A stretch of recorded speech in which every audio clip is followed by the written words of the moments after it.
আমি আমাকে যেদিন অ্যারেস্ট করা হয় রুম থেকে, সেদিন সেদিনই হসপিটাল থেকে রিলিজ পেয়ে ঘরে আসলাম, বাসায় আসছি।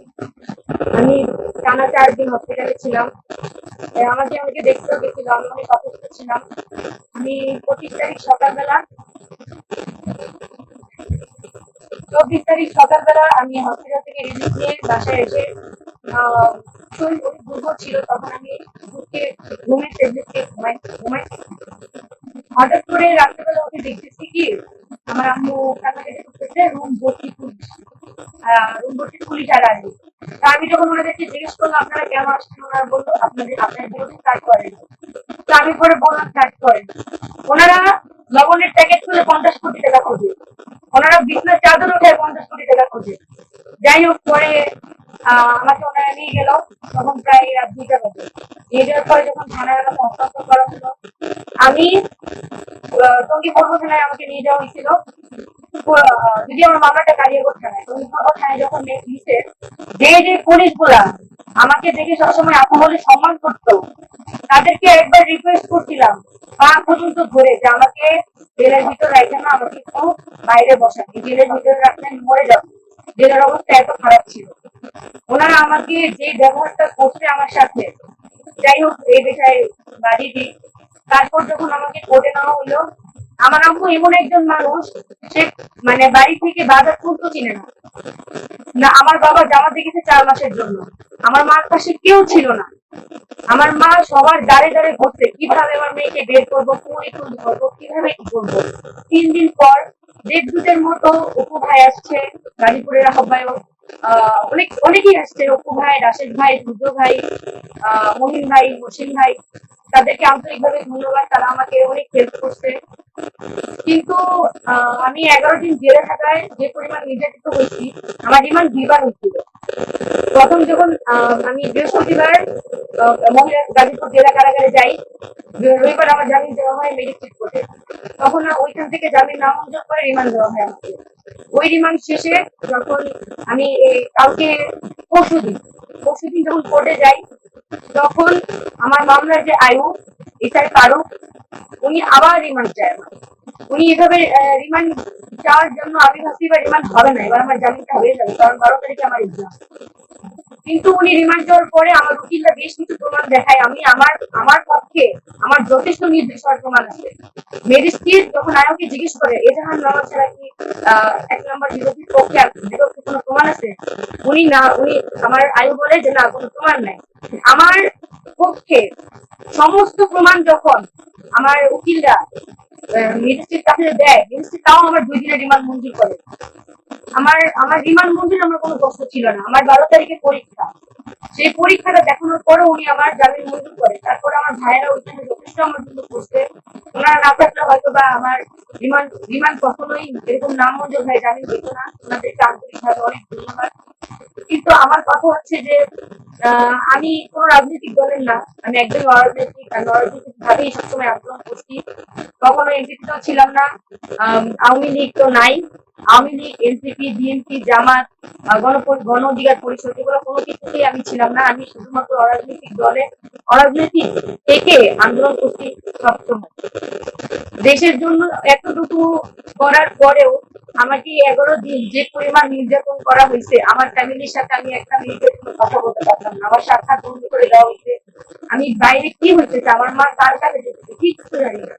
একদিন অনেক কষ্ট করে একজন দোকানে একজন তারা সোনার পায়েটায় ধরে টাকা দিয়ে আমার মার সাথে আমি একদিন দেখা করতে পারি। সেই দিন আমার মাকে আমি একটা কথা বলছিলাম, আম্মু এটা দুনিয়ার জাহান্নাম। তারপর আম্মু আমাকে আশ্বাস দিয়ে আসছে যে আমি তাড়াতাড়ি বের হবো। অনেক অনেক কষ্ট, আমি আসলে আমার জেলের অভিজ্ঞতা এখানে শেয়ার করলে হয়তো বা 2-3 ঘন্টা 11 দিনের অভিজ্ঞতা আমি শেয়ার করতে পারবো না। আর আমার শরীরের অবস্থাও খুবই খারাপ।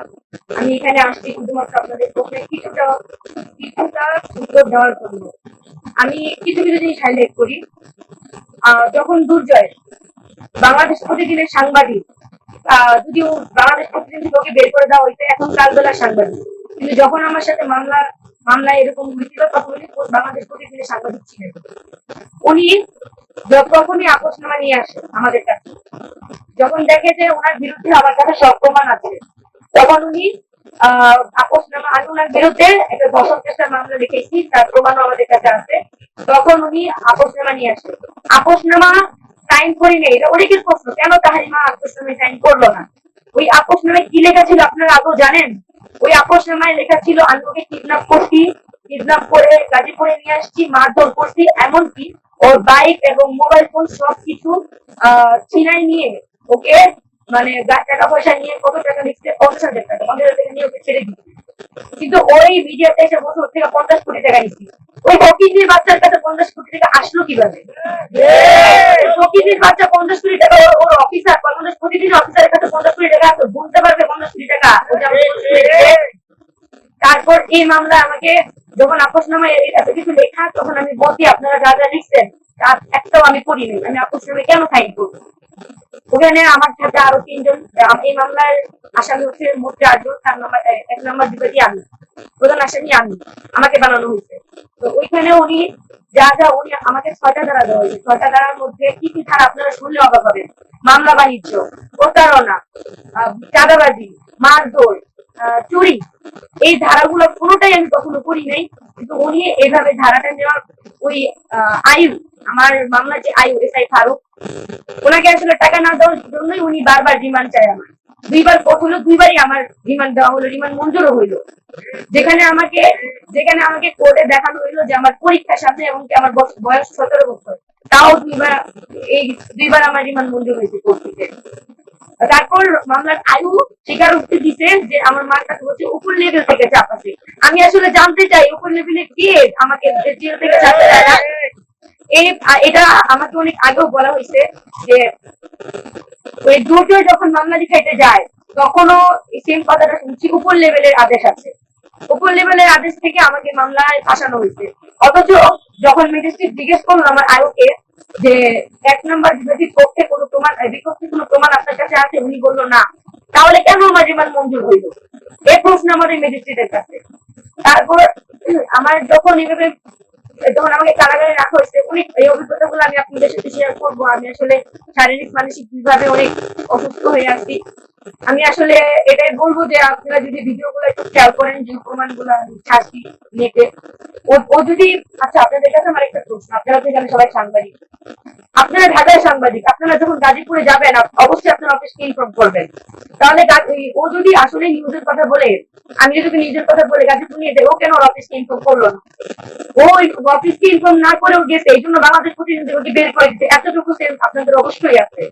তারপর ও কালবেলায় অ্যাটেন্ড করছে, কালবেলায় তো হয়তো কাউকে ওকে কালবেলা থেকেও বের করে দেওয়া হয়েছে, আমি শিওর না, কিন্তু হয়তো বা এটা হতে পারে। ও আমাকে যেভাবে প্রেজেন্ট করতে লাইভে আইসা যে আমি ওর থেকে যেভাবে টাকা নিচ্ছি, মারধর করছি, টর্চার ছিল, এই সেই অনেক কিছু। যাই হোক, আমি এতটুকু বলবো, শুধু জামিন দিলে হবে না, আমি আছি, মাহাদি ভাই আছে, আমাদেরকে এই মামলা থেকে পুরোপুরি নিষ্পত্তি দিতে হবে। কারণ আমরা এই মামলায় আর থাকতে চাচ্ছি না, মামলাগুলো তাড়াতাড়ি শেষ হয়ে যায়। এতটুকু মানে অনুরোধ আপনাদের কাছে, যেটা আমাদের এই মামলা থেকে তাড়াতাড়ি বের করে দেয়।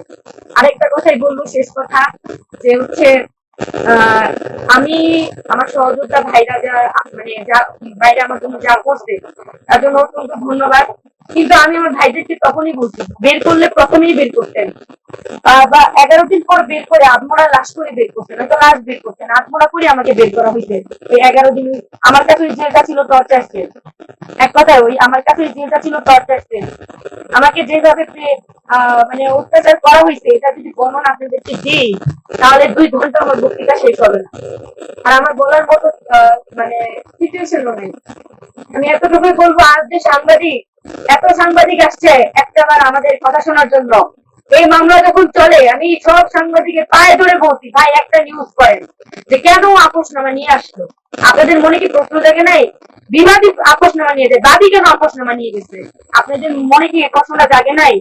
কেন আপনারা এখন আসছেন? আগে কেন আসছেন না? 11 দিন যখন জেলে ছিলাম, কোন সাংবাদিক কেন নিউজ করে নাই যে তাজিমা কেন 11 দিন ধরে জেলে? কেন এই প্রশ্নটা করে নাই? কিছু তথাকথিত সাংবাদিক আছে যারা আমার বয়স যেন নিউজ করে, যে আসলে জোড়াই যুদ্ধ তাহারিমার বয়স কত। তারা নিউজ করে যে আমি নাকি সময় টিভির মতো এত বড় একটা চ্যানেল কিভাবে নিউজ করলো যে আমি এই দুর্জয়কে হানি ট্র্যাপ করে ওইখানে নিয়ে গিয়ে ওকে ওকে ওর থেকে টাকা নিয়ে ওকে রাস্তায় ছেড়ে দিয়েছি চৌরাস্তায় ছেড়ে দিয়ে আসছি। সময় টিভির মতো এরকম এখন সময় টিভি এখানেই আছে। এখন যে সময় টিভিকে ভুয়া বলে নিউজ দেয়, সময় টিভি সেম কাহিনী আমাকে সবসময় ওরা নেগেটিভ ভাবে প্রেজেন্ট করে। ওনারা এইভাবে প্রেজেন্ট করছে, সকালে রিমান্ড, দুপুরে জামিন, সন্ধ্যায় মুক্তি। এটা কেমন কথা? কেমন কেমন ভাবে এত বড় চ্যানেল গুলা এইসব নিউজ করতে পারে? ইউটিউবের কথা বাদ দিলাম, আরেকটা আছে কালের কণ্ঠ। এই বসুন্ধরা মিডিয়াকে হুঁশিয়ারি দিয়ে বলতেছি, আপনারা কিন্তু প্রথম আলোর মতো শর্ট খায়নি। বারবার বলতেছি, আমরা কিন্তু হাজি ভাই চলে গেছে, কিন্তু হাজি ভাই আমাদেরকে শিখাই দিয়ে গেছে কিভাবে কোন সময় কি করতে হবে।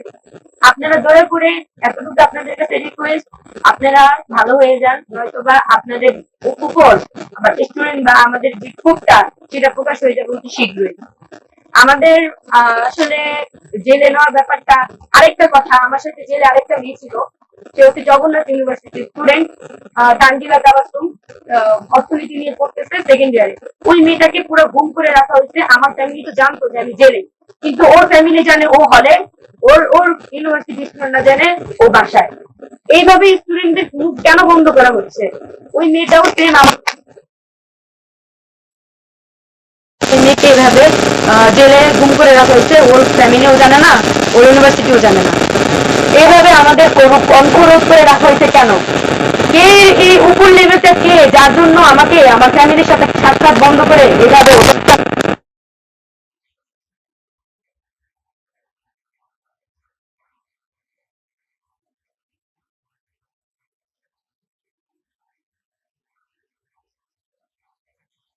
আরেকটা একটু বলবো, আমার যথেষ্ট তার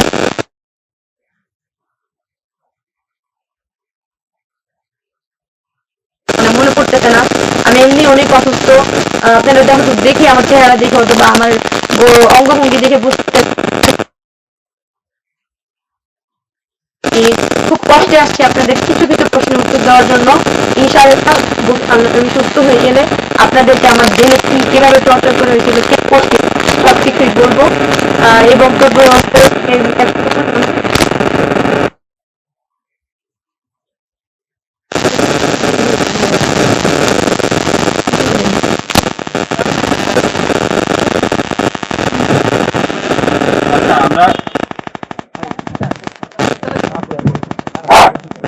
আমরা আমাদের সংবাদ সম্মেলনের শেষ পর্যায়ে চলে আসছি আমরা।